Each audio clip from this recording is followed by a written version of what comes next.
Vitajte v našom podcaste. Moje meno je Dominik Bartko a prevediem vás zaujímavou témou tejto epizódy.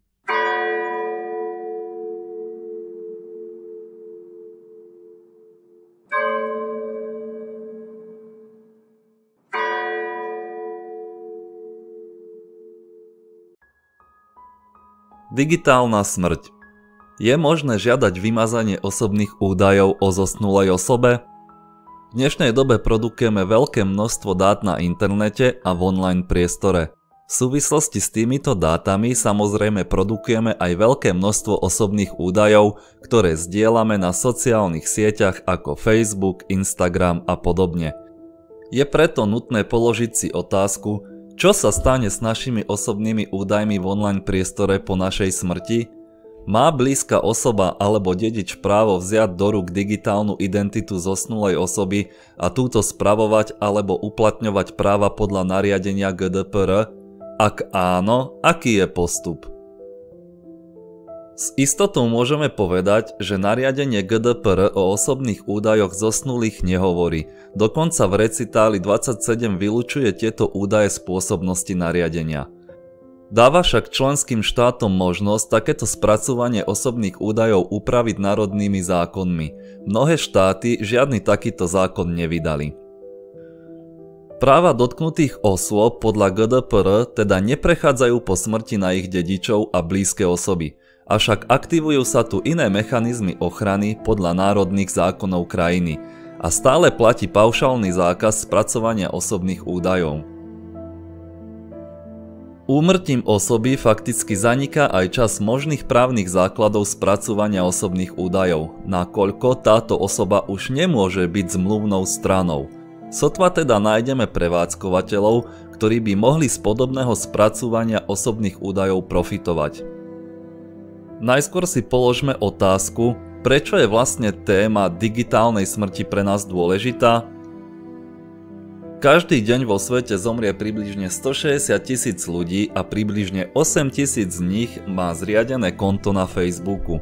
Pokiaľ by sme rátali ďalšie sociálne siete ako Instagram, TikTok a iné, pravdepodobne bude toto číslo ešte narastať. Vzhľadom na to, že mladá generácia používa technológie viac, existuje pravdepodobnosť, že toto číslo sa bude z roka na rok zvyšovať. Účty týchto osôb ostávajú opustené alebo sa transformujú na akési posmrtné stránky.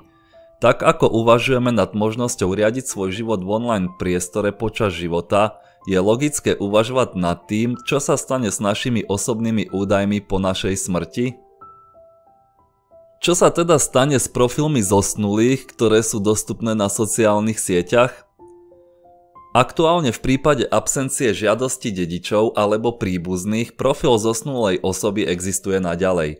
Je teda na sociálnych sieťach, aby rozhodli o budúcnosti týchto profilov. V praxi je veľmi náročné pre sociálne siete rozlíšiť, či je účet neaktívny, pretože ho osoba nepoužíva, alebo preto, že osoba zomrela. Mnohé sociálne siete preto pristúpili k stanoveniu pravidiel poskytovania služieb a neaktívne účty sa po určitom období vymažú. Samozrejme toto riešenie môže prinášať množstvo problémov a osoby tak môžu stratiť dáta, ktoré potrebujú. Prax ukazuje, že nie je možné prebrať túto iniciatívu a účty používateľov jednoducho vymazať, pokiaľ nepoznáme dôvod ich inaktivity. Z tohto dôvodu sociálne siete zriadili platformy na vymazanie alebo deaktiváciu profilov zosnulých osôb. Môžu dediči alebo príbuzní získať prístup k online účtom zosnulého rodiča? Principiálne je profil na sociálnej sieti ako aj obsah správ striktne osobného charakteru a podlieha listovému tajomstvu. Nie je preto možné jednoducho tieto účty sprístupniť dedičom alebo príbuzným osobám. Avšak rozhodnutie súdneho dvora v Nemecku z roku 2018 poukazuje na to, že konto na sociálnej sieti je tiež súčasťou dedičstva a tak na základe dedičského konania musia sociálne siete takýto prístup dedičom zabezpečiť.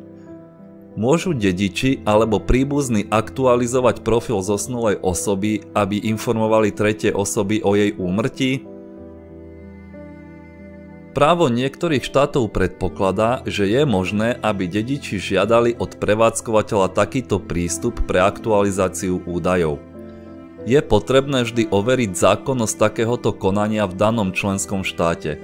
V každom prípade sociálne siete sa snažia vytvoriť funkcionality, ktoré by zohľadňovali aj úmrtie danej osoby. Napríklad Facebook umožňuje príbuzným zosnulého transformovať účet na memoriál, aby tak umožnili rodine a priateľom informovať o úmrtí a tiež ponúknuť možnosť tzv. Informačného pohrebu danej osoby. Je možné žiadať zmazanie účtu zosnulého? V prípade, že neexistuje protichodný direktív, respektíve pokyn zosnulej osoby, je možné žiadať vymazanie účtu dedičmi alebo príbuznými. Aké sú možnosti pre rešpektovanie osobných údajov zosnulých? Národné zákony štátov obyčajne myslia na ochranu pamiatky zosnulého.